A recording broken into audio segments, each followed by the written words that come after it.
With the completion of the challenge from the previous video, we are definitely done with our first 2 to-do items. Or are we?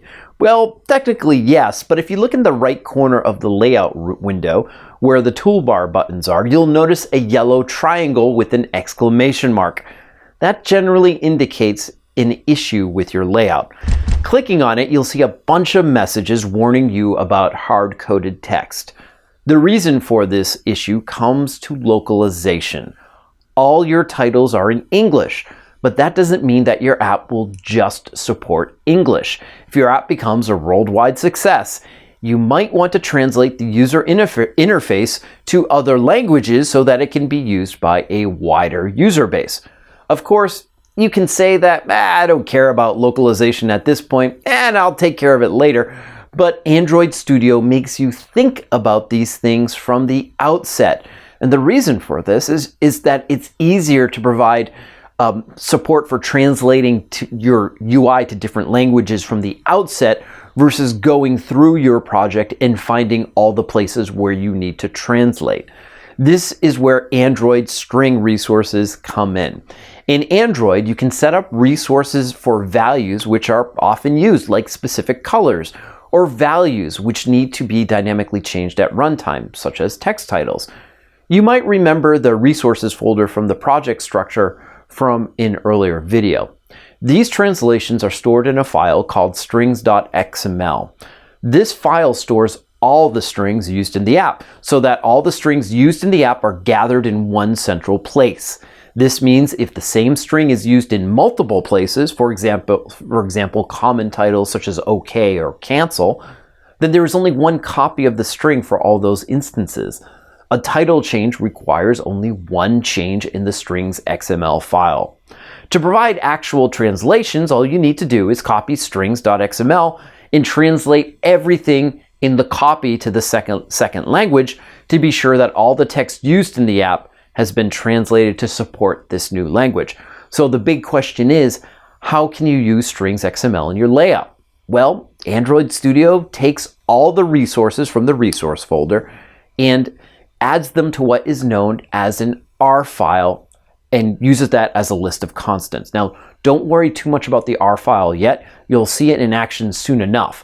But basically, every resource used in your app has a unique constant identifier that you can use to refer to it, and the R file provides you with the necessary interface to access these constants. So, for example, as you saw just now, the constant to access the text for the app's name would be app name, and you would access this in your code via the R file using a reference such as r.string.appname. You can add your own strings to the strings.xml file by simply editing the file to add more values to it, or you can do it via a visual editor. Since editing the strings.xml file is pretty straightforward, let's look at the other options. Here we are back with our project open. In the Visual Layout Editor, select the top left text view, go to the Attributes panel, and select the text value.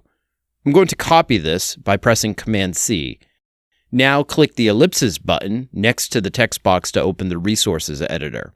This window displays all the available resources in the app, and you can select an existing resource from here, or you can add a new resource from the app here as well. Click the Add New Resource dropdown on the top right, and then select String Value. Enter your score as the resource name, and the string value you copied earlier as the resource value. Now, leave all the other settings at their default values and click OK. The text attribute now contains a reference to the new resource instead of the title that was originally there. While the text value contains some code, the layout preview shows the actual text. Now let's take a look at strings.xml. You can find it by selecting app, rest, values, then strings.xml. Let's add some text directly to it. This just requires a little XML.